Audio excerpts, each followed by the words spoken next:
Welcome to the Coach Debbie Potts Show, where high performers learn how to stop guessing and start aging stronger, not slower. Your host is Coach Debbie Potts, functional diagnostic nutrition practitioner, metabolic health coach, and host of this show. Here, we dive into the why behind fatigue, stubborn weight, hormone chaos, gut issues, and declining performance. Using real data, functional lab testing, metabolism analysis, and simple daily habits that actually move the needle. Whether you're an endurance athlete, an executive, or simply committed to becoming your strongest future you, you're in the right place. Let's get started.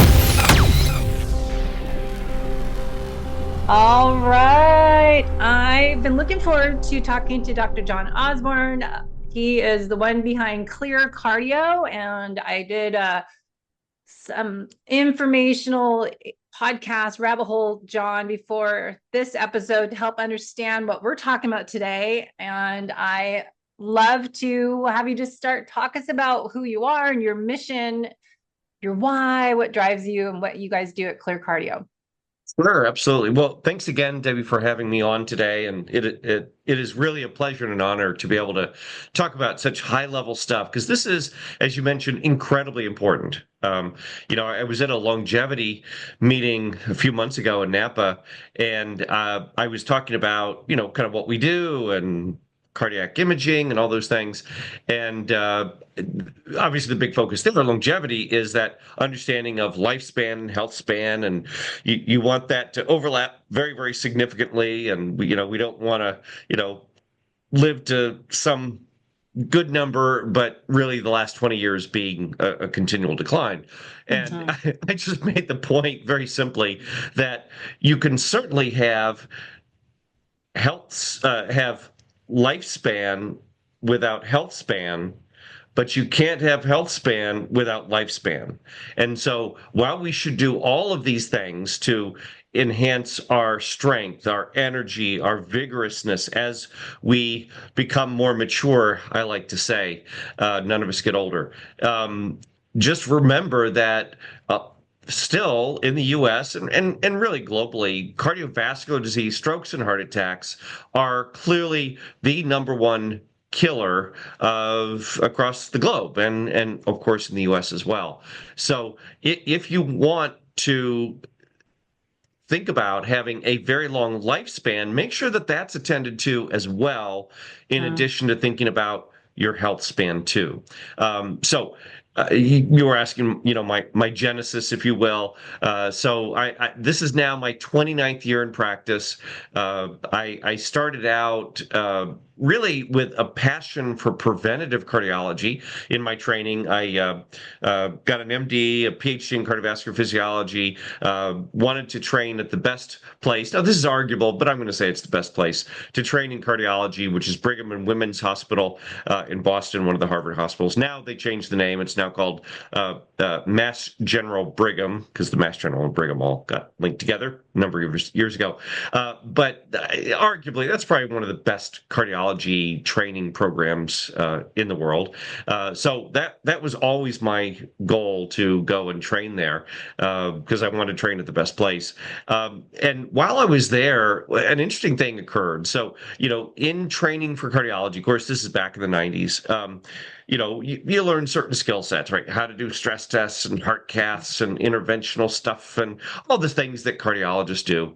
And one of the interesting things was we'd get people from all over the country, out of the country, Middle East, all over the world, that would come to the Brigham, and we do their heart cath or angiogram, right? Which is kind of the gold standard.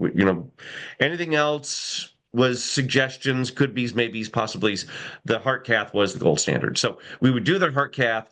And what's interesting is we'd do the heart cath, and there'd be what we called, and I still call it this, there'd be, as we look at the vessels on a heart cath and angiogram, where we're just seeing the channel where the blood flows down, we'd see what we call lumpy, bumpy stuff. Right? So no blockages, no narrowings, just some mild lumpy bumpy stuff, right? And we go, you're fine, you're great, shoo them off, send them back to where they came from. It was all good. And it just struck me that something was going on there, right? That we kind of said, you're fine. You don't need stents or surgery or balloons or whatever.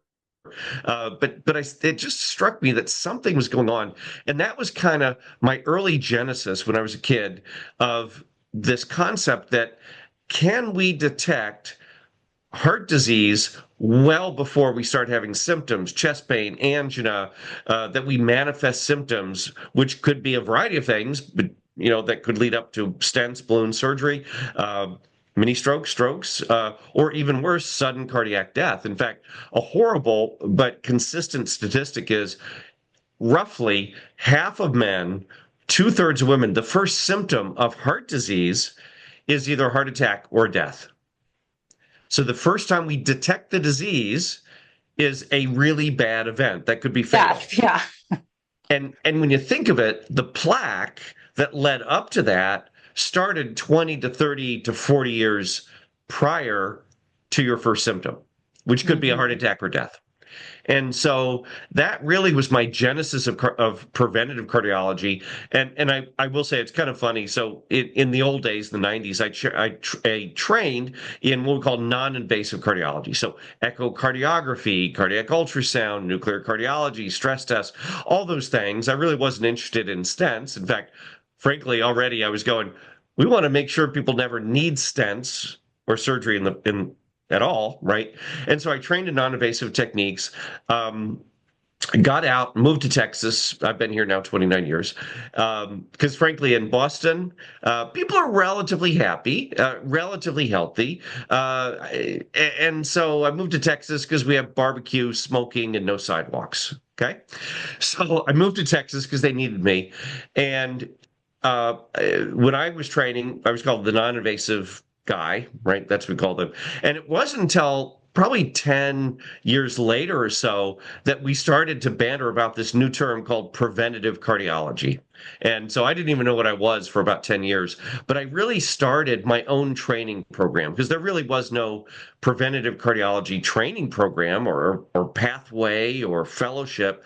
So I basically said, hey, I need to learn lipids. So I went out and got board certified in lipidology, got board certified in nuclear cardiology, echocardiography, got board certified in hypertension. So all those critical components, as I call it, expensive pieces of paper on the wall, but things that I really, really needed to know and completely understand and be completely facile with if I wanted to think about preventative cardiology. And then in the early 2000s, and I'll shut up here soon, in the early 2000s, new technology came out. So as it turns out, we began to use CAT scanners to replace the cath lab. So instead of an invasive test where we put catheters or tubes into your groin in the hospital, put those into the heart, I call them silly straws, right? Way up into the heart, inject dye into the heart. Instead, we could put you in a big donut. We call it the donut of destiny.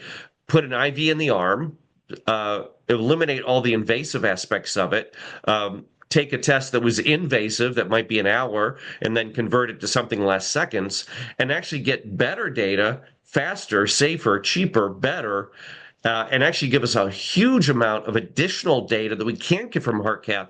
And that was using these CAT scanners. So it wasn't until really about 2005 when commercially available CAT scanners that were fast enough to capture the heart, basically to stop the heart, basically, to freeze it like a fast frame on a camera, that it really became practical. So we were one of the first in our area in Texas to get one of these, and it was revolutionary. In 1 year, up until 2005, I would do heart caths. I'd angiogram people. I'd put catheters in their heart and all that.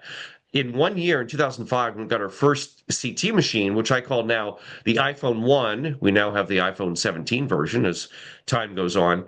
Even with early cardiac CT, I stopped doing heart caths, and that was 21 years ago. Wow. Didn't need them. I could do it better, faster, cheaper, safer, simpler, get better data, more accurate data than I ever could in the cath lab. And so my light bulb went on 21 years ago. Stop doing heart caths. By the way, along the way, really stop doing stress tests. They're really not terribly useful. We can explore that further. And now to sort of fast forward that, the evolution of all this is we now have an organization called ClearCardio that I head up. I'm their chief medical and chief scientific officer, and it has been really phenomenal. We started out. I've always been based in Texas, but now we're now in Chicago. We're now in Manhattan. We just opened that office. We're looking at some other offices here shortly as well, and it's really fantastic. As my ultimate goal is to eliminate heart disease, right? Along the way, hopefully save lives, prevent balloons, stents, bypass surgery, heart attack, strokes. But really, my ultimate goal is to eliminate heart disease. And really, as I tell my patients, I always ask, I'm going to lean into you and ask a big, big favor. Because really, if you take that analogy far enough down the road, really what I'm asking my patients and anyone listening to this podcast, frankly, as I preach the gospel of prevention, I like to say, is what I'm asking you to do and everyone out there is work to put me out of business. So there you go. So how's that for a summary? Well, talk about what you do at ClearCardio. What are you testing? So we some would say, well, you scan people. We do. We'll talk about the technology we use to really understand what's going on with the heart. But that's a critical part of it, but that's not the only part of it. It really is several things. One, the understanding that we have really been doing a really, really, really poor job over decades for the early detection of heart disease. Again, generally, we wait till you have symptoms. We wait till you flunk a stress test, where that's never picking up early disease. That's only picking up late disease. In fact, if you want to think of this versus cancer, right? If you wait for symptoms, wait till you flunk a stress test, you're really only picking up stage 4 advanced metastatic cancer, basically, right? You cannot pick it up waiting for symptoms or waiting till you flunk a stress test at the stage 3, 2, or 1 level, right? And so really what we're doing is saying, hey, there is technology that I can say is not new. I mean, I've been doing it now for 25 years, and I've done about 25,000 scans. There is technology, and of course, it's evolved and gotten better and better. Now we have AI involved as well as we have with everything. But there's now technology that allows us to do what I'm going to say, and I think this is an analogy that all of us will get, the cardiac colonoscopy, right? So let's stop just waiting till the cancer happens and we have symptoms from the cancer and it's advanced. Instead, let's find the polyp, take care of the polyp, and cancer of the coronaries, if you will, or heart disease as we think of it, stents, balloons, bypass surgery, people killing over dead, having heart attacks, ceases to exist. And what's fascinating is on the therapeutic side, we have an incredible array of highly effective and proven tools that can arrest plaque and frankly, reverse plaque with diet, with exercise, with a variety of lifestyle approaches, with not smoking. And of course, we have a whole bunch of different tools and medications external to that that have not only shown that they stop plaque, they reverse plaque, but they literally translate into really what we want at the end of the day, which is less strokes, less heart attacks, less balloons, less stents, less bypass surgery, less keeling over dead. So the therapeutics are really, really amazing. And it's a whole nother discussion about what's in the pipeline for the future. And I think we really are on the verge of eliminating heart disease, which, by the way, is not just heart attacks, but equally strokes. Okay. Our biggest limitation, our glass ceiling to eliminating heart disease is not really on the therapeutic side. We have incredibly effective multimodal tools to stop and reverse and plaque that we know translate to less cardiovascular events. Our biggest failure is the lack of early detection. That is where we come into place. And really, the best way to understand if you have plaque, which is the genesis of the vast majority of strokes, as well as the vast majority of heart attacks, is plaque, which by using certain imaging technologies, such as cardiac CT, now paired with what I call cardiac CT 2.0, which is using AI to further process that data coming out of our CAT scans with a scan that literally just takes a few minutes. In fact, the scan time is less than a second, non-invasive, incredibly safe, And of course, now with the latest hardware and technology, radiation, because CAT scanners do use radiation, is now extremely low, fraction of a mammogram, by the way, as far as the dose of radiation we use. Um, that is a key part of this. The other part is really understanding all of the data, getting the correct labs to understand where we're at, where we're headed. In fact, I always love to say all the imaging we do is the ghost of Christmas past. It tells you everything that's affected your heart, good habits, bad habits, exercise, medications, also including DNA, genetics, and ancestry, things that were existent before we were ever born. So when we scan you, we're really seeing the net integral, the net synthesis of everything that's affected your heart over the course of your life. The labs give us an idea of the ghost of Christmas future. They're going to give us an idea of what your trajectory forward is. Then we go, is that a good trajectory, or do we need to fix that trajectory? Again, with diet, exercise, lifestyle, or whatever may be appropriate for the patient. And that's where it becomes very, very personalized to the patient. So it's really the incredible state of the heart or state of the art technology for early detection, coupled with, frankly, 30 years in the world of preventative cardiology, understanding lipids, cardiovascular disease, plaque, the biology, the pathophysiology, putting all that together, then coming up with a personalized plan, a precision plan for each individual that will help us to make sure nothing happens to that patient. And as I say, the big picture, help us to eliminate heart disease, because that's my ultimate goal.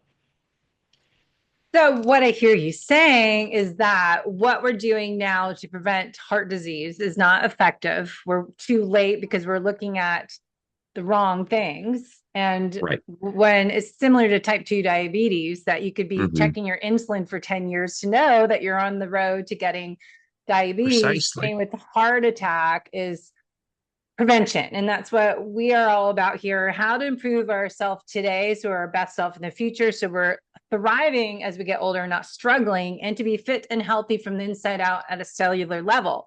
But what people are doing now to think they're reducing their risk for heart attack, stroke, is looking at blood chemistry panels from their doctor. Still, sadly, the doctors are looking at your total cholesterol and saying, you need statin drugs, we got to lower your cholesterol, push it down. And they're not looking at the whole picture. But what you're saying, I hear, is that heart disease or heart attack risk that's increases because of plaque. And what Dave Feldman's study showed, it didn't have correlation to the blood chemistry, even APOB. So with the blood chemistry panel, what are you looking at? And then how do you correlate that with the cardiac scan, looking at plaque, soft plaque and hard plaque? Yeah, absolutely. You hit on some really great points. And I would agree with Dave Feldman that, and here's the mistake that we've been making for decades, right? So we go, I'm worried you might have heart disease, right? Because you have other risk factors, or maybe not. Or, frankly, I think everybody, I don't want to be too dour or about this point, but still the burden of cardiovascular death in the US hovers around 40 to 45% of us. Not 4%, but 40 to 45%. Nearly half of us. In fact, more people will die, and this is the current stats of cardiovascular death, strokes or heart attacks, than the next 7 causes of death, including cancer. And in fact, if you look at the most recent statistics, these just came out from the American College of Cardiology just a couple weeks ago, we're seeing the burden of disease, high blood pressure, cholesterol issues, weight, diabetes, pre-diabetes, all of those factors actually getting worse, not better. Even though we know it, we get it, we have data, we have lots of ways to take care of all these issues, but it's actually getting worse, which is very, very upsetting. And here's the problem. If you look at the current guidelines and what we call primary prevention. So primary prevention are people like you and me who feel fine. I have no symptoms. I've never had stents, balloons, bypass surgery, and I've never had an event. But again, roughly speaking, and then not knowing what your genetics are and those factors, all comers, that's about a 45% chance that down the road at some point, it could be when we're very, very old, or unfortunately, maybe when we're younger, that we could have a fatal cardiovascular event. So what we've done to tease that out is not actually answer the question, okay, let's look at the heart, let's look at the blood vessels, let's look at the plaque. That's the disease, right? Just like we do colonoscopy. We don't go, you look like you have colon cancer, or you look like you have polyps, therefore I'm going to recommend 6 months of chemotherapy. Well, that's insane, right? That's just crazy talk. Well, that's what we've done for lipids, for cholesterol in particular, right? We go, geez, your cholesterol's high, you need a drug. Well, doc, do I have the disease? I have no idea. Because we do know if you do not have the disease, lowering your cholesterol will not benefit you. Okay? And what's interesting, the work of Dave Feldman, and also even data that came out earlier this year at the American Society of Preventive Cardiologists, which is a very small, unfortunately, group, about 600 of us that get together, talk about preventive cardiology, how we're going to eradicate heart disease.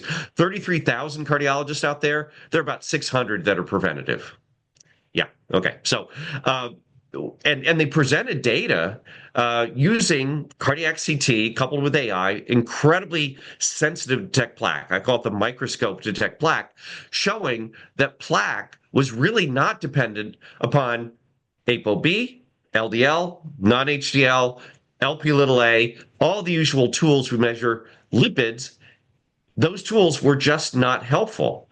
And I will say, cholesterol is very, very, however we measure it, I won't get deep into that, is very, very poorly correlated with whether we have plaque.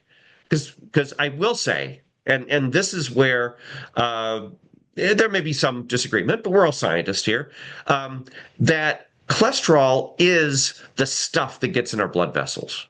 Right? There is no question about that. If you look at anybody's plaque, anybody anywhere in the body, in the heart, in the neck, or anyplace else, it is full of cholesterol, right? So it absolutely is critical, essential, mandatory, but is probably a necessary but may not be sufficient. Okay. And I think this is where, we see the confluence of, myself, who's more of a traditional preventative cardiologist and lipidologist, and Dave Feldman, because I think we both agree that you could have high cholesterol circulating in your vessels, right, that we measure by checking your blood, but that does not mean that it's sticking, right?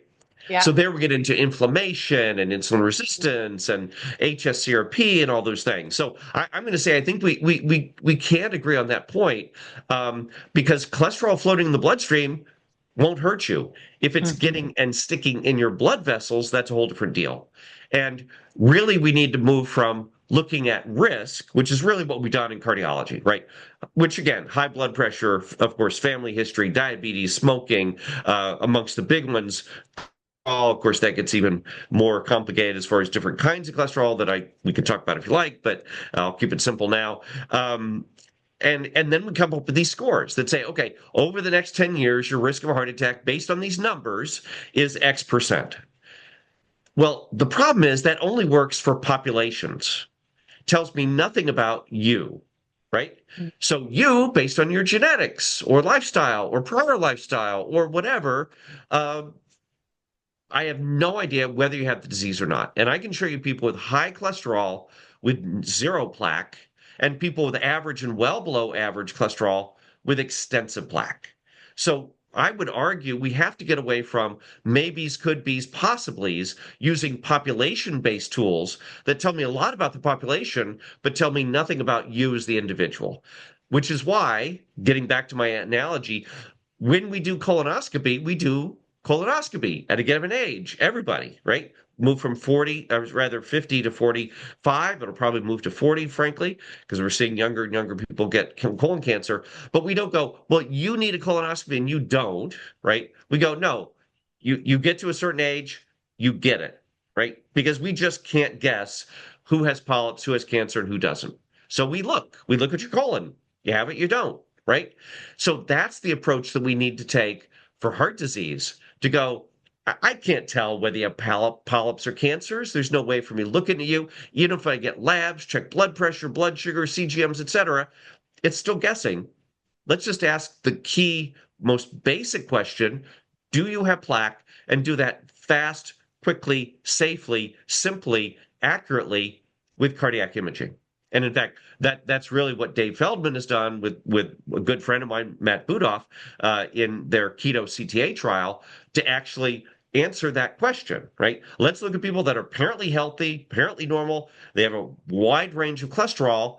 Let's just put them in the scanner and see if they have plaque or not, right? So I think that's really where we're evolving to. So what we're saying is that to identify if you're at risk for heart disease is measuring your plaque and not going by just the cholesterol standard lipid panel, but speak to people. Talk about getting a calcium artery scan, and then you're doing a different scan, ClearCardio's your method. Yep. And then what is soft plaque to hard plaque, and what should we be looking for when we're looking at preventative questions, Debbie. So let's do a little bit of a deeper dive into this.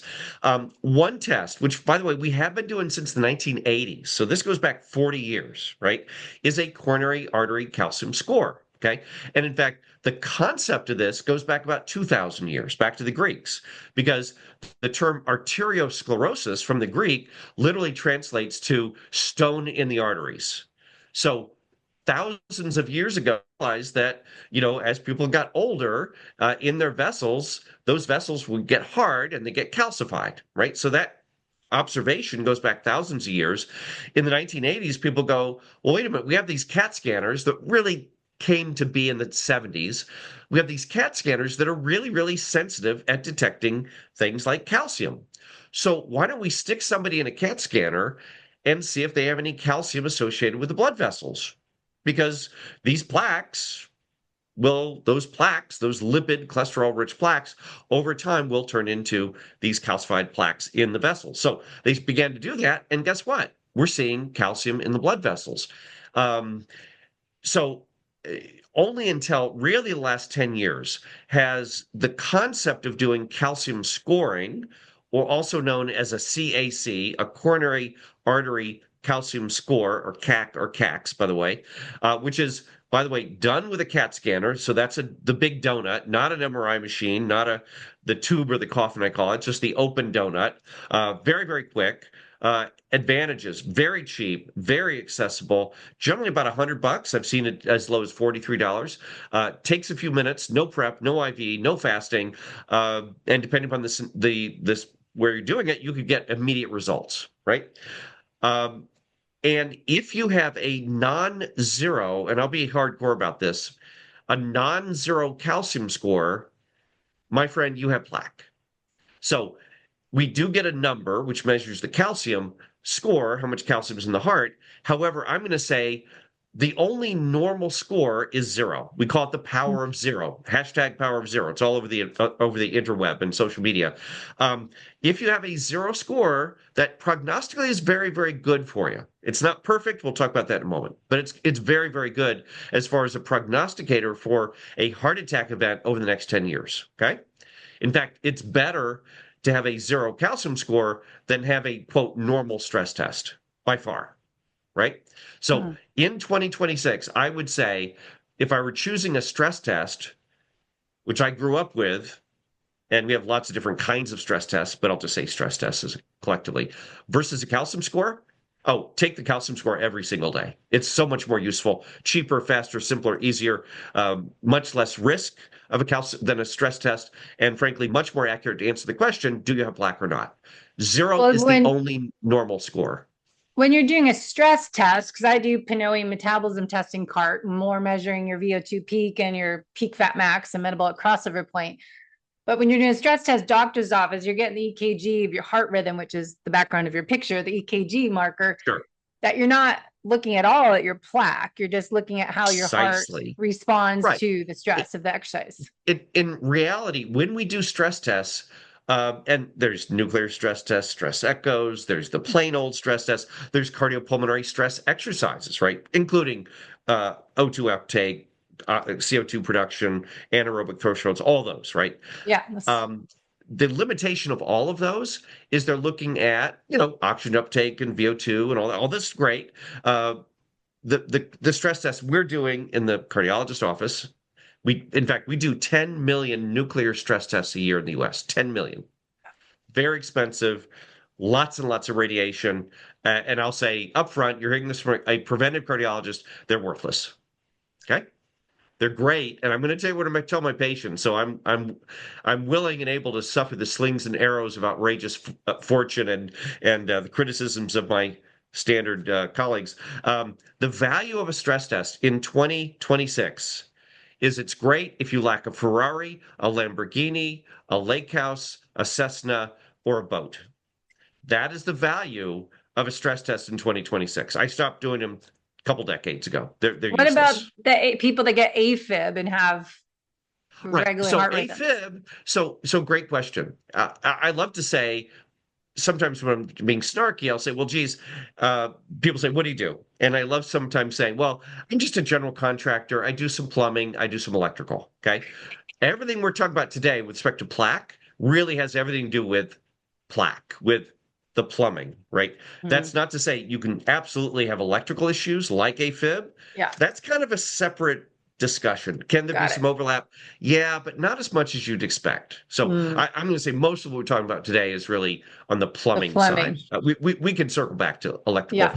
But getting back to calcium scoring, when we do stress tests, we are looking for restrictions in the blood vessels. That is, their restricted flow. That does not occur until you have at least a 70% blockage. So you need a 70% blockage for that stress test to become abnormal. Anything less than that, including completely normal, 10, 20, 30, 40, 50, 60, 69%, will yield a normal stress test. We pat you on the back so you have the heart of an 18-year-old, keep it up, you're great, nothing will happen to you. And then something bad happens the next day, the next week, the next month, the next year, whatever. That's the problem with stress testing. They only detect late disease. Mm-hmm. Furthermore, because we're not visualizing the blood vessels, unlike just even a calcium score, which has limitations, which I'll talk about in a minute, because we're not actually visualizing the blood vessels, there's about a 25 to 40% false negative rate. That is, there is a severe blockage. I just patted you on the back so you have the heart of an 18-year-old, and there is a severe blockage, and the stress test looks okay. Mm-hmm. And to make that matter worse the blockage, the more vessels involved. We have three major blood vessels going from one vessel block to two vessel block to three vessel block. The more blockages you have and the more blood vessels, the more likely you'll get a false negative. The sensitivity to detect disease goes down with the more disease you have, not up, which is insane. But that's how stress tests work. I have a doctor friend here at UCSD who's an athlete. He's a huge cyclist. And he knew, because he's been in sports medicine his whole life, career life, that he had heart issue, and he went to do a stress test and they didn't take his heart rate up high enough. He's like, no, I know I can go to 170, and they stopped the test too early, and he had to end up having heart problems, had to get surgery, but he put himself through surgery because they didn't do the test right, basically. Sure. And even if you get to what we call your max predicted heart rate, still 25 to 40% false negative rate. Okay. Here's the flip side. That's bad enough. False negative. You got disease. The test looks fine. We reassure you inappropriately. The flip side of that is a false positive. False positive means your stress test looks funky, looks abnormal. And frankly, the stress testing is really an art. There is science, but a lot of it's art and the eye of the beholder. Okay. And guess what? Maybe that person doing the stress test is the same person that does your heart cath. So you go from a $5,000 test, and if your stress test is abnormal, now you go on to a $20,000 test. And it's generally the same person reading your stress test that does the heart cath. Okay? So there's conflict of interest there already. We take that poor person to the cath lab, and guess what? There's no blockage, right? Yeah. 70% of our caths, when we take people to the cath lab, invasive, $20,000, day of your life, risk of complications, bleeding, damage to your kidneys, heart attack, strokes, bleeding issues, and infection, 70% of the time, we'll find no significant blockages.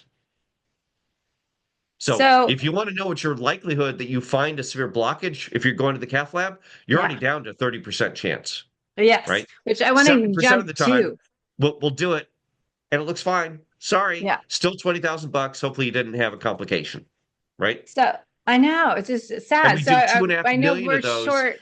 We do 2.5 million of those every year in the US. And I stopped doing them 21 years ago. Never missed them. Yeah. So I don't want to interrupt, but we only have 20 minutes left, and I want to make sure we get into plaque because that's so getting the back to the calcium soft plaque score versus hard plaque. Yep. Calcium score is great. Here's the limitation. I cannot see blockages. Okay. And the reason is plaque always starts out, think of a donut. It doesn't start growing into the donut hole. It actually starts in the wall of the donut and actually grows out for years to decades. Channel, the donut hole could be completely normal and you could have extensive plaque involving that vessel. The donut hole's fine. It's all in the donut. Okay. So when we do a calcium score, two limitations. One, I can't tell blockages because you have a very high calcium score. We particularly see it in our super athletes, right? Our marathon, ultra marathon triathletes. Not uncommonly, we see this a lot now, and I'm sure you're familiar with it as well. Really high calcium scores, like 2,000, 3,000, right? And these are people that just blow it away, right? They're doing, hundreds of METs a week, doing incredible exercise, feel fine, no symptoms, and have really high calcium scores, which we can get into. But their channels, their donut holes are fine, right? The other limitation of a calcium score is I cannot see the real plaque that really matters, which is the soft plaque, the lipid-rich plaque, the cholesterol-rich plaque. When we do a calcium score, all I can see is calcium. And here's the evolution of plaque. It always starts out as the lipid, soft, waxy, buttery, cholesterol-rich or lipid-rich plaque, as we call it, which is invisible on a calcium score because it's a calcium score, only until that plaque, with time, converts into a calcified plaque. There is an evolution. So the lipid, soft, buttery plaque, I call it the lava, that is invisible on a calcium score only when it becomes the hard plaque, which, by the way, the hard plaque is the hard plaque. It's cement-like, okay? The lava is the active plaque, the stuff that can break off, flake off, cause heart attacks. We call it rupture. The calcified plaque is the hard plaque that is the cinder cone extinct volcano. You can have a lot of it. It's an old plaque. It's a scar. It's not going anywhere. The lipid-rich soft plaque that is not detectable with a calcium score is really the plaque I worry about, invisible on a calcium score. And you can have depending upon the population, a 0 calcium score. So as I say, 0 is good, but here's the caveat. Depending upon the population, 10 to 50% of people with a 0 calcium score can still have significant lipid or soft plaque that we do not see in a calcium score. The way we get around that is we do what's called not a calcium score, but a cardiac CT or a CCTA. Slightly different technique, still done with a CAT scanner, but a much more sophisticated CAT scanner, a much faster CAT scanner, a much more high resolution CAT scanner, and then coupled now, and this is the big breakthrough in just the last few years, using AI to take that data out of the CAT scan data, which is an enormous, incredibly rich data set, and then using AI to literally allow us to see what our eyes can't see. And we can now detect hard plaque, soft plaque, blockages, narrowings, measure all that plaque, whatever kind of plaque there is, whether hard or soft, down to a 1/10 of a cubic millimeter to give you an idea what kind of resolution that is. A period at the end of sentence, think of that as a three-dimensional sphere. That would be about 1 cubic millimeter. Our resolution to detect plaque, whether hard plaque or soft plaque, is a 1/10 of a cubic millimeter. So that is the massive breakthrough. So again, a 0 calcium score, good. Be a little careful. Yeah. But if it is not 0, whether it's 1 or 10 or 100 or 1,000, we've already established, my friend, you have plaque. I don't know about soft plaque. I don't know about blockages. So if you have a positive calcium score, just like a mammogram, you don't go, well, I see something, and we stop there. if you have a positive mammogram, that could be a false positive, right? Doesn't mean you have breast cancer. We go to a biopsy.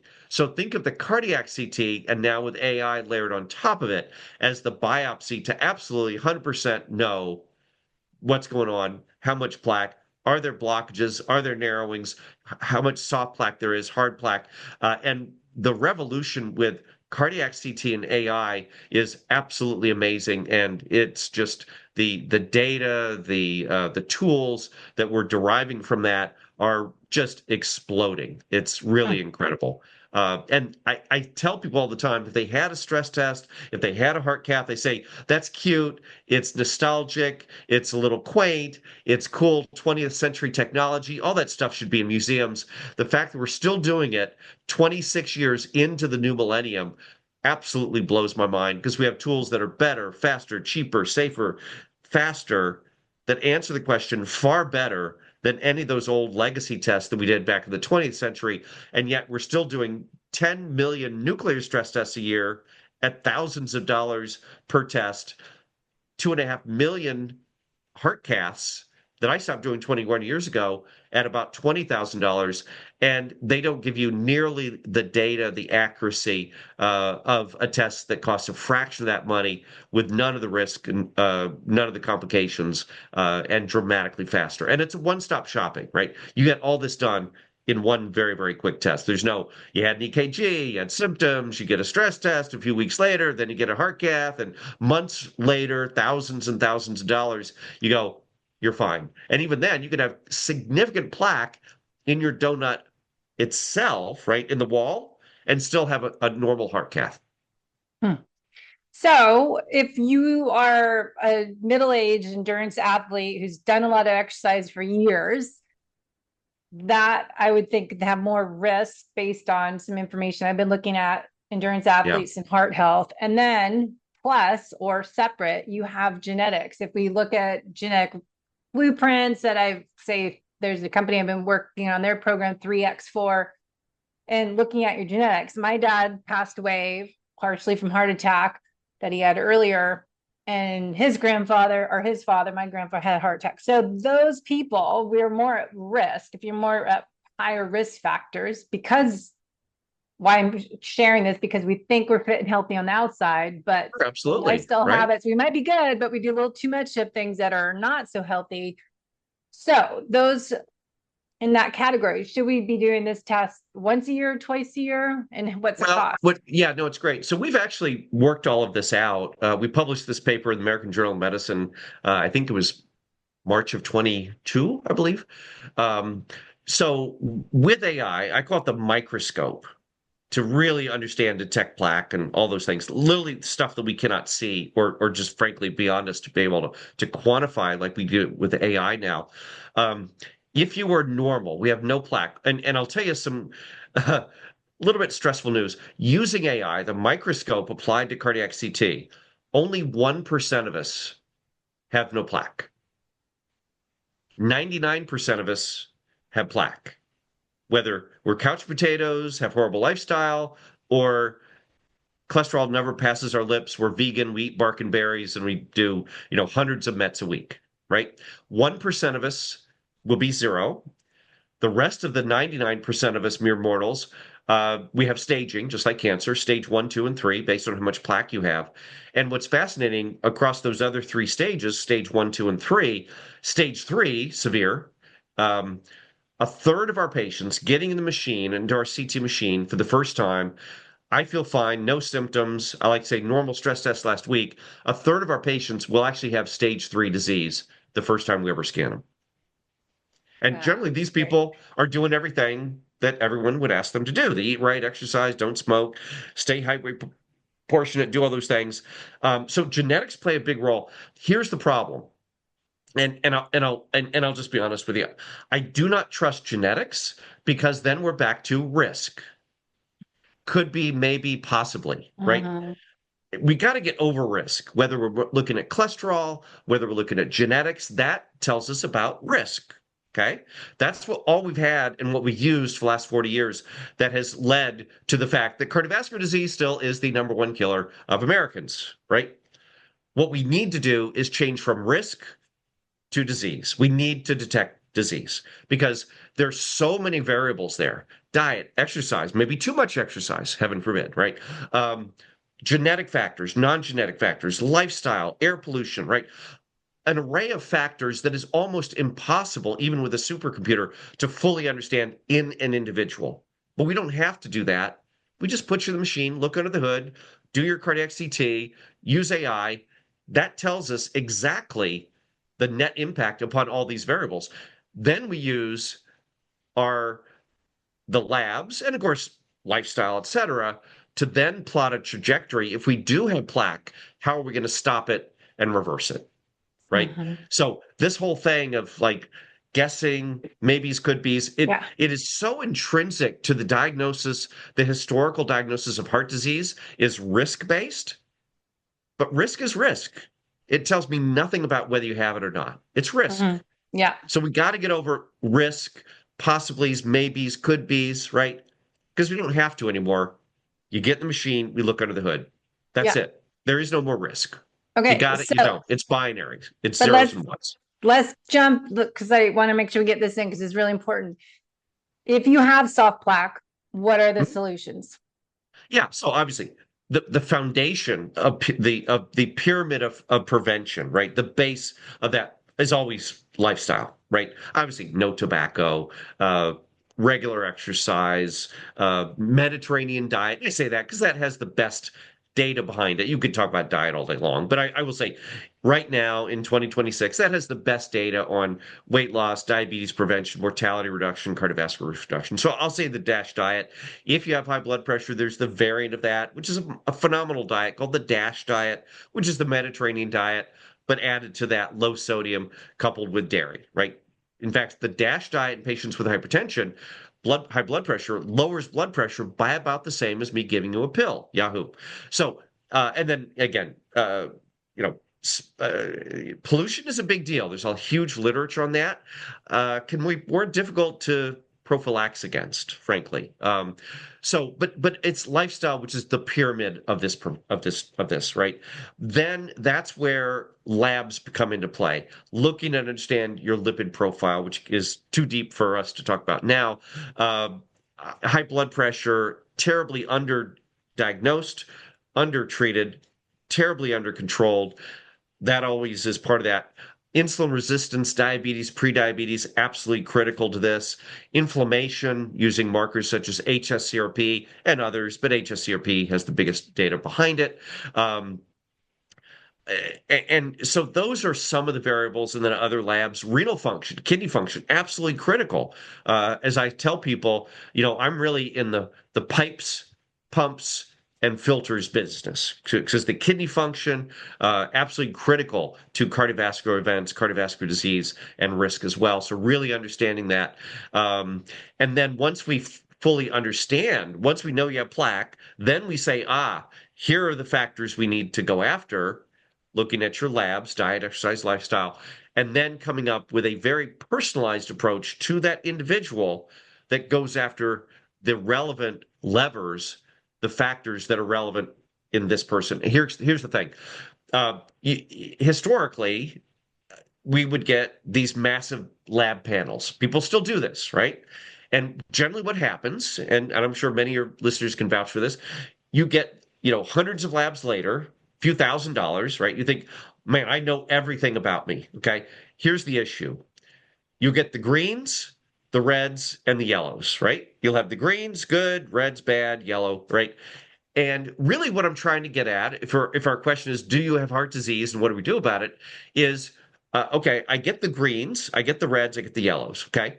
Well, generally you get some greens, you get some reds, some yellows. So when I'm back to the question, I need to know, does this person have heart disease? Does this person have plaque? Then I go, well, do the greens, which are good, overcome the reds?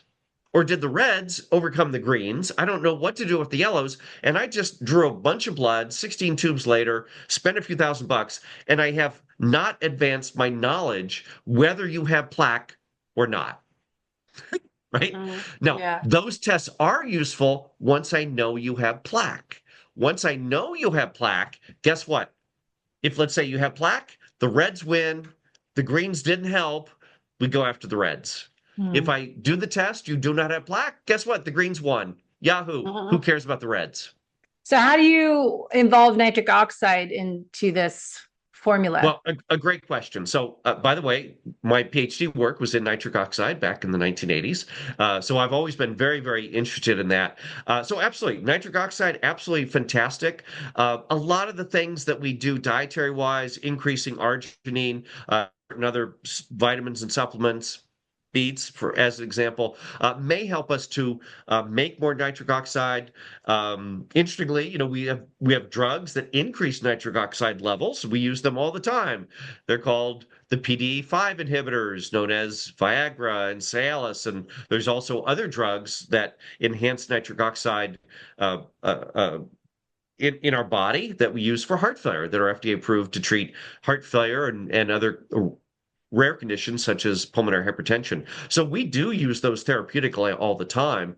Of course, regular exercise, not becoming overweight, keeping our inflammation levels down, our eating a good diet can be very, very effective at helping to maintain our nitric oxide levels. So it is actually a fascinating molecule, incredibly important and relevant to cardiovascular health, even in the neurologic world. We make nitric oxide in our brain. It's an incredible neurotransmitter and transmitter in our body too. But yeah, so there's a lot of ways that we can maintain. Nitric oxide levels do fall as we get older, but there's a lot of ways we can maintain that with good diet, exercise, and lifestyle. So let's finish up with great tips for plaque regression. If it's nutritionally, supplements, what would you suggest? Some good takeaways. So I will say, if you look at supplements, right? We have studied supplements, and everything from selenium, and I'm just rattling these off: selenium, vitamin C, vitamin B, various B vitamins, B6 pyridoxine, B12, vitamin E. Over the last 30 years, and we've done large double-blinded prospective randomized trials of a whole bunch of different vitamins, if you will. Now that's different. I mean, if you're taking berberine or something, the data on that is much, much limited. But we have done very, very large trials of antioxidant vitamins, et cetera. None of those really panned out. In fact, vitamin E, more than 400 units a day, is actually associated with greater all-cause mortality. And beta carotene, which you really don't see high doses of beta carotene or people walking around orange anymore. I used to see that 20 years ago. High doses of beta carotene, which is broken down to vitamin A, actually increases the risk, particularly in smokers, of heart disease and lung cancer. It increases risk. So a couple of these things, these vitamins, thought to be helpful and antioxidants, et cetera, are actually probably harmful. Most of them don't hurt, don't help. We've done a lot of work in vitamin D. You can pull whatever literature you like, but I think probably the best data, and I really hate disappointing anybody, the best data on vitamin D, blinded, prospective, 6.3-year follow-up, 27,000 people, NIH sponsored. So by the way, we paid for it, not some pharmaceutical company. Vitamin placebo in that large population over a number of years, looking at cancer outcomes and cardiovascular events, we saw no difference. Now, again, maybe they weren't taking enough, et cetera. It always gets back to that. But vitamin D has always been the magical vitamin that's been looking for a solution. I'm not terribly convinced. Again, you can pull other literature and smaller studies, et cetera, to suggest some benefit. A lot of those are association trials. These are epidemiologic trials that we pull retrospective data or those kind of things, not that just don't have the power of a double-blinded randomized placebo-controlled trial. So I'm still going to be a little skeptical, but again, I'm a scientist. Show me great data, and my opinion will change immediately. Well, good. So we're out of time. We can talk another hour easily about all these important topics. So where can people learn more about your testing and maybe give us like a price range, what people should budget for? So go to clearcardio.com. We got lots and lots of information, videos, all that. And of course, as now everybody, we're on social media, and go to our YouTube channel, clearcardio.com. Prevention is Power is our little thing. And we got lots of great stories and fascinating patient testimonials, and people have been through this process and all of that. Lots of great interest, lots of great stuff on just cardiovascular disease, early detection and prevention. Really goes deep into all of the stuff that we kind of touched on briefly today. So go to YouTube, ClearCardio, or clearcardio.com, and you can get a lot more information, a lot more education if you like. And where do people do the testing if they want to do we started out, no, again, I've been doing this for a long period of time, but ClearCardio as an entity really coalesced about a year and a half ago.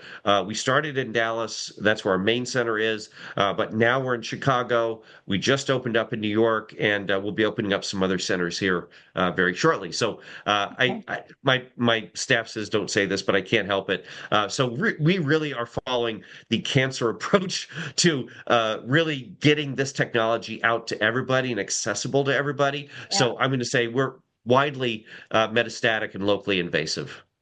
So we're coming to you soon, but we do have 3 locations right now as of early 26.